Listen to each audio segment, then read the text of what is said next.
Só sei que nada sei. A frase atribuída a Sócrates cabe como uma luva ao analista que se aproximar do atual conflito na Ucrânia, sobretudo em uma de suas interpretações posteriores. Só tenho certeza de minhas incertezas. As incertezas derivam do fato de pouco se saber do labirinto da movimentação de tropas e do trânsito de armamentos de um lado e de outro do conflito, o que é, de fato, militarmente para valer e o que é reforço da retórica de uma guerra híbrida entre os beligerantes. Há duas certezas no ar. Primeira, a Rússia deslocou 100 mil homens para a fronteira com a Ucrânia. Isto não é uma cortina de fumaça, é uma realidade. Segunda, as Forças Armadas ucranianas vêm recebendo armamentos por parte de aliados dos Estados Unidos e também treinamento por parte da OTAN.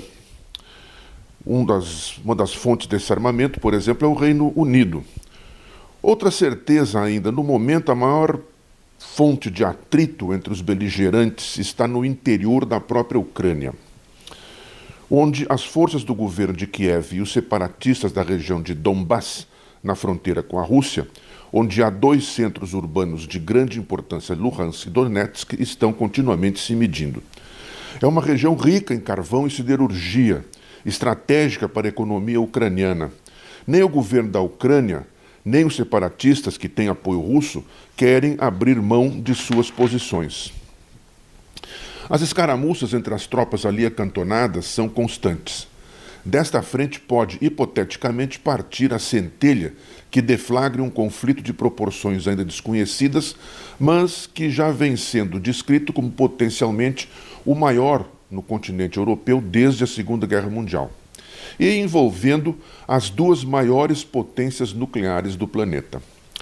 Há uma outra frente de confronto, aquela entre o governo de Kiev e a península da Crimeia, reanexada pela Rússia em 2014.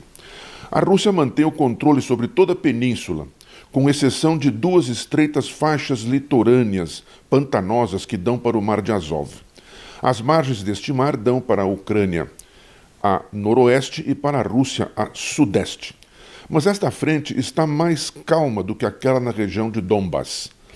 O mar e suas águas que as unem também as separam.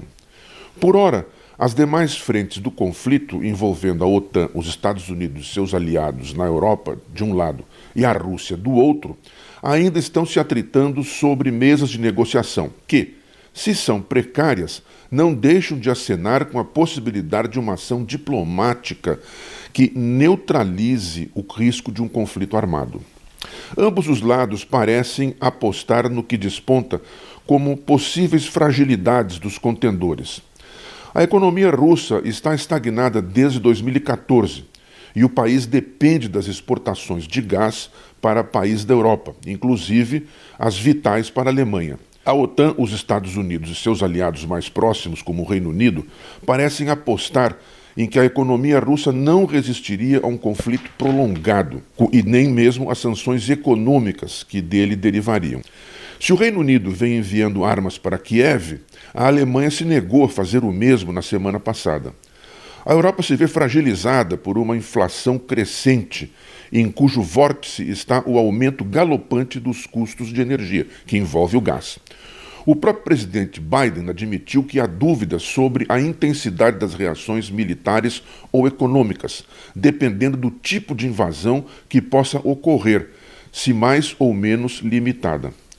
O presidente dos Estados Unidos, por sua vez, está numa posição enfraquecida internamente, pressionado pela agressiva disposição de seus adversários do Partido Republicano para vencer as eleições legislativas de novembro próximo.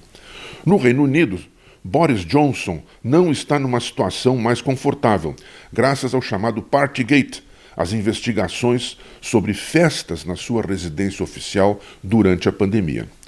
E se a OTAN não abre mão do que vê como seu direito, entre aspas, de se expandir para os países da antiga órbita da ex-União Soviética, também há dúvidas dentro dela sobre como reagir no caso de um conflito armado.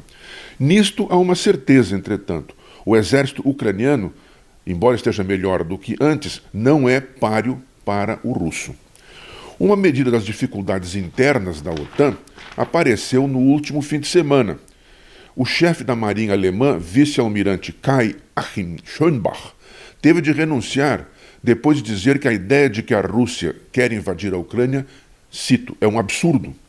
Além disso, cometeu a heresia de dizer que a Crimeia jamais voltará à Ucrânia e também que o que Vladimir Putin, no fundo, quer e merece, disse ele, é respeito.